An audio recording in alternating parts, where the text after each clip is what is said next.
Subscribe کیجئے ہمارے channel شاہد رجا اشرفی آفیشیل کو اور بیل آئیکن کو پریس کیجئے جس سے آپ کو نئے نئے ویڈیو کی نوٹیفیکیشن ملتی رہے۔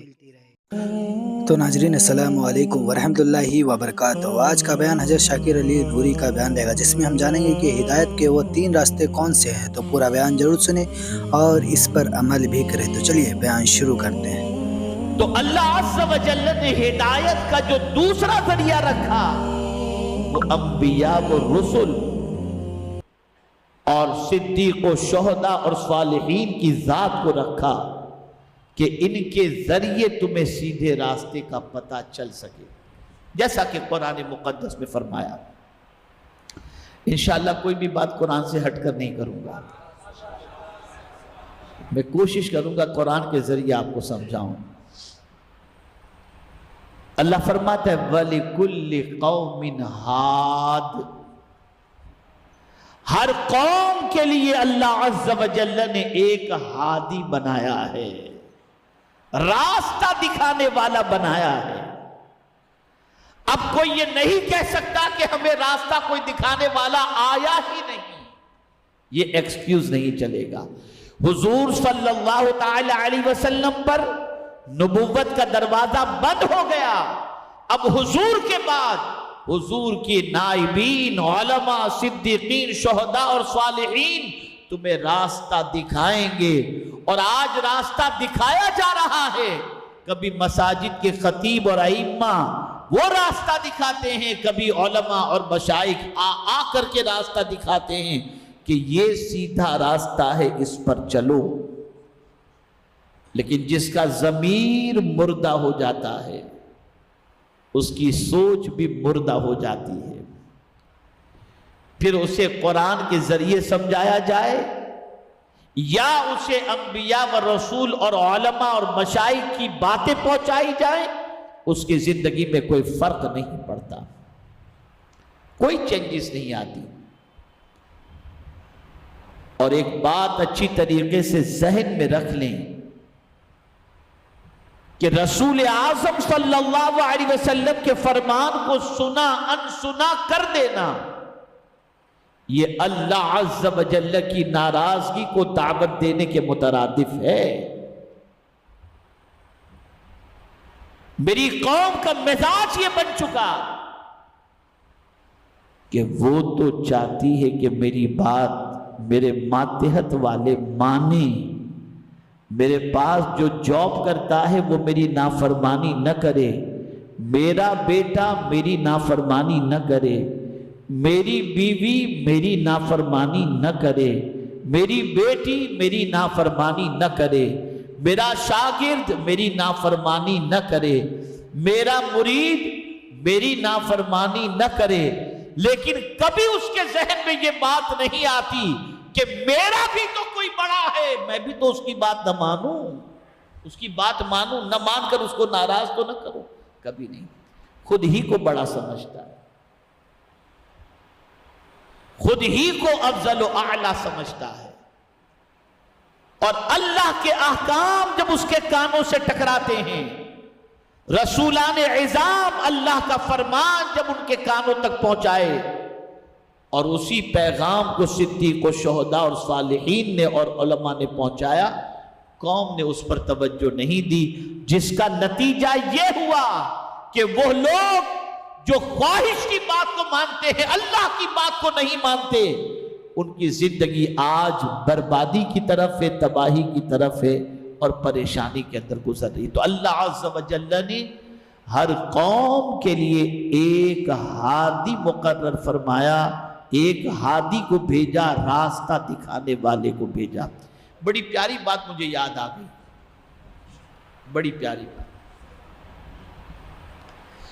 جو ہادی کے بتائے ہوئے راستے پر نہ چلے اور من کا موجی ہو جائے، من کی مطابق کام کرے، وہ بھٹک جاتا ہے۔ میں دلیل دیتا ہوں آپ۔ عالم ارواح کے اندر اللہ نے ساری روحوں سے پوچھا الست بربکم، کیا میں تمہارا رب نہیں؟ اب وہ کافر کی روح ہو، مسلم کی روح ہو، یہودی کی روح ہو یا کسی کی بھی روح ہو، ساری روحوں نے کہا بلا یقیناً تو ہمارا رب ہے. پھر سوال یہ پیدا ہوتا ہے، توجہ چاہوں گا، بہت عظیم نقطہ عرض کر رہا ہوں. سوال یہ پیدا ہوتا ہے، پھر کوئی یہودی بن گیا، کوئی نصرانی بن گیا، کوئی ہندو بن گیا، کوئی یہ بن گیا، کوئی وہ بن گیا، وہ کیسے؟ توجہ چاہوں گا. اور کوئی مسلمان کیسے؟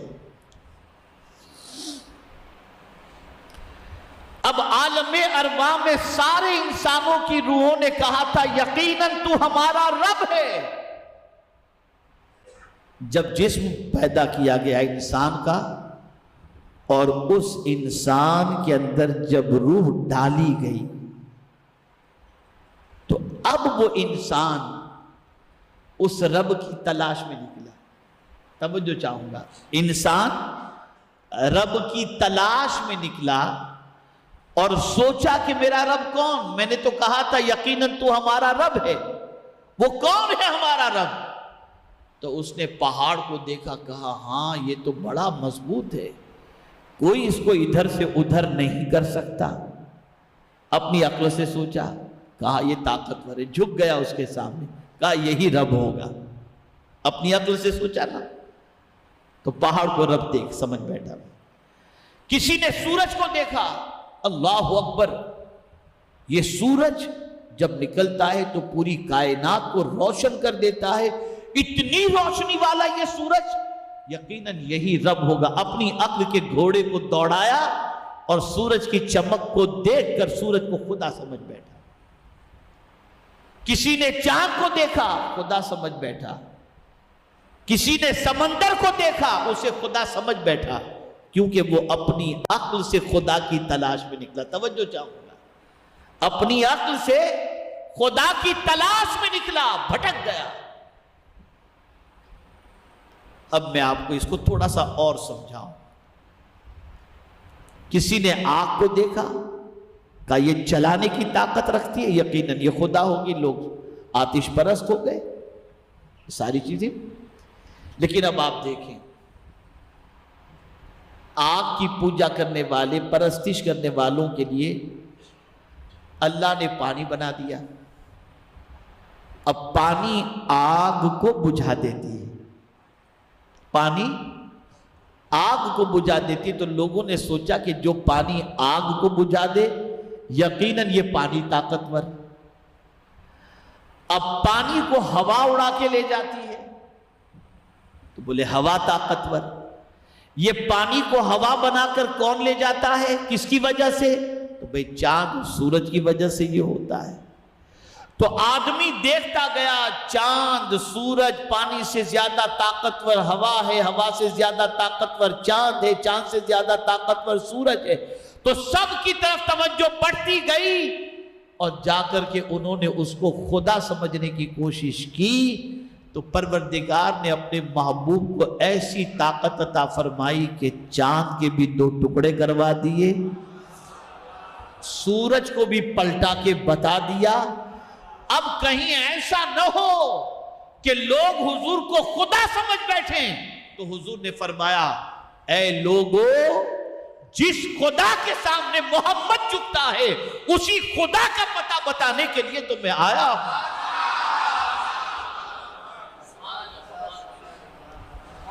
تو حضور نے جب پتہ بتایا تو خدا کا پتہ چلا.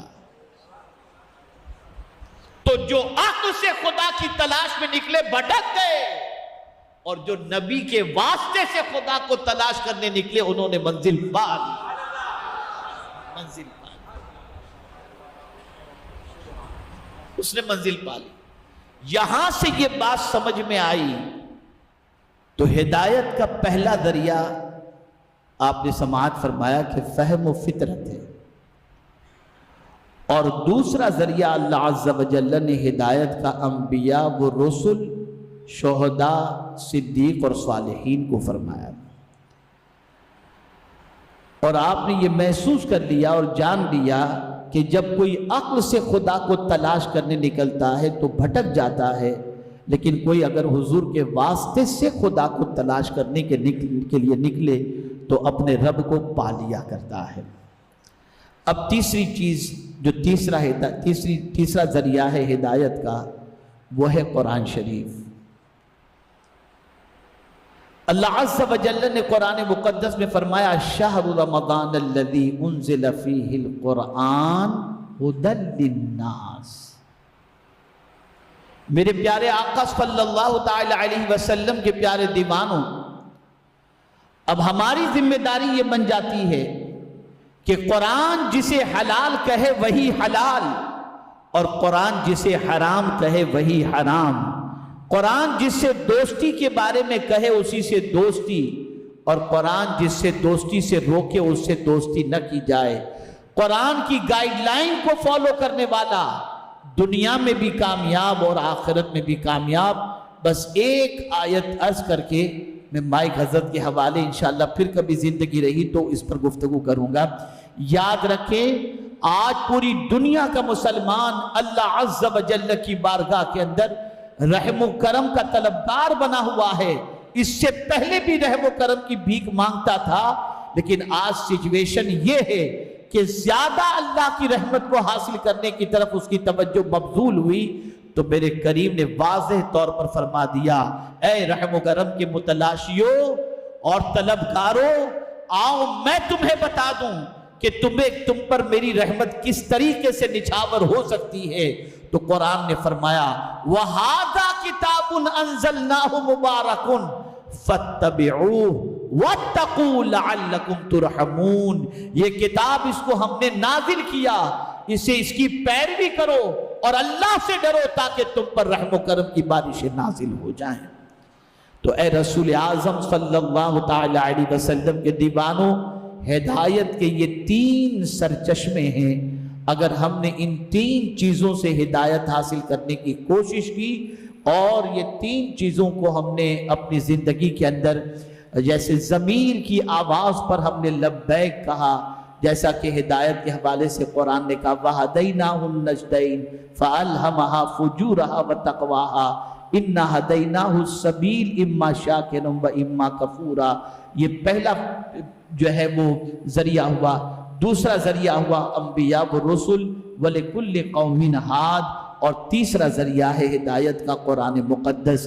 میرے پیارے آقا صلی اللہ علیہ وسلم کے پیارے دیوانوں، جب کوئی ان ذرائع کو سامنے رکھ کر اپنی زندگی گزارتا ہے تو اللہ تعالیٰ اس پر رحم و کرم کی بارشیں بھی نازل فرماتا ہے اور دونوں جہاں کی بھلائیاں اس کے دامن میں ڈال دیتا ہے۔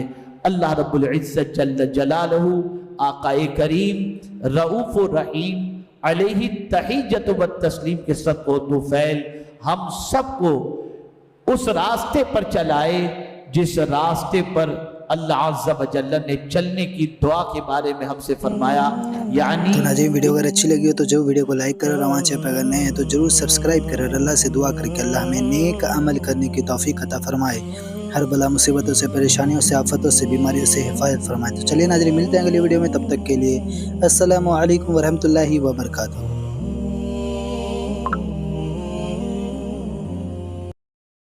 ویڈیو اچھی لگے تو ہمارے ویڈیو کو لائک کریں اور ہمارے چینل کو سبسکرائب کریں۔ شکریہ۔